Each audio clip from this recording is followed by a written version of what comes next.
In the old days, as you know, the institutions mass-produced care for the developmentally disabled in relatively small wards where 60 or 65 or 70 or 75 young people, most of them were young people at Willowbrook, were all stuffed. There were only 1 or 2 attendants for all of those residents.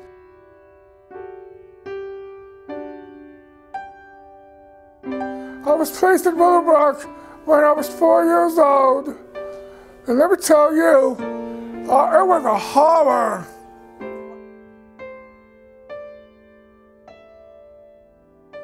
I was beat up, I got neglected, abused. They were nameless, they were, not in any way individualized. There was no humanity, really. It was just a holding pen, out of sight, out of mind, for many, many, many decades. Really since the 19th century, when they established the institutions to begin with.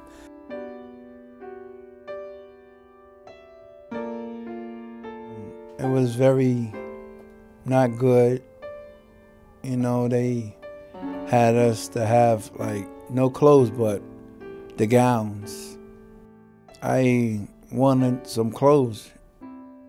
I first heard of this big place with the pretty sounding name because of a call I received from a member of the Willowbrook staff, Dr. Michael Wilkins. The doctor invited me to see the conditions he was talking about, so unannounced and unexpected by the school administration, we toured building number 6. The doctor had warned me that it would be bad. It was horrible. What we found and documented here is a disgrace to all of us.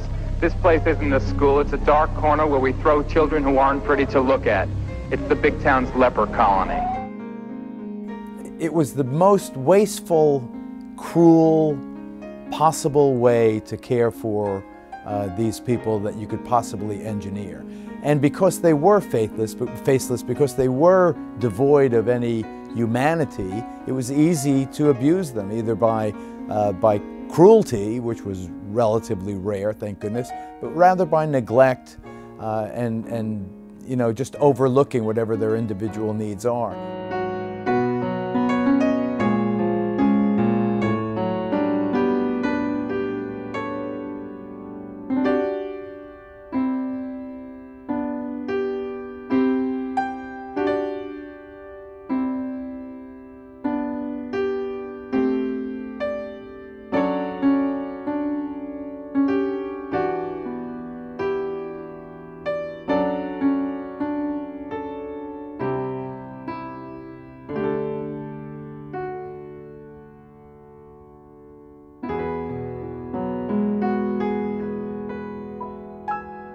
So you've had an amazing arc where the humanization has come with the individualization of the care of the developmentally disabled. It has been a very heartening development in a world where over the last 40 years we've had many, many things that have gone down the tubes or have made a turn for the worse. I think in this particular regard we can say that this is far better than it was 40 years ago.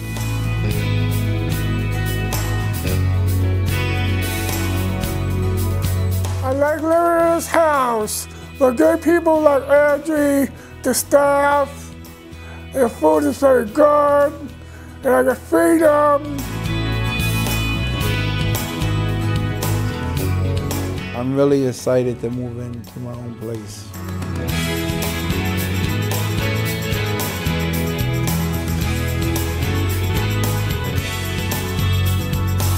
We have seen a plethora of human success stories where I have seen romances bud, I have seen careers being born, I have seen people move into residences and strike up friendships that may be lifelong friendships.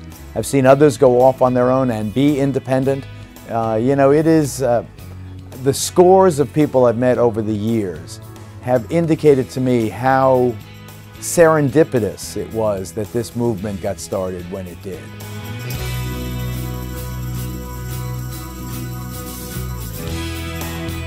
Now we know who people with developmental disabilities are. Their parents are far more hip than they used to be, far more involved. The siblings, the family support system, generally speaking, they flock things like Special Olympics have shown the athletic prowess of many of the people with developmental disabilities. Many have jobs now. They work in small factories, they work in fast food. Some are, have attained status and stature within either public or private employment that is quite impressive for anyone, regardless of whether or not they had a disability.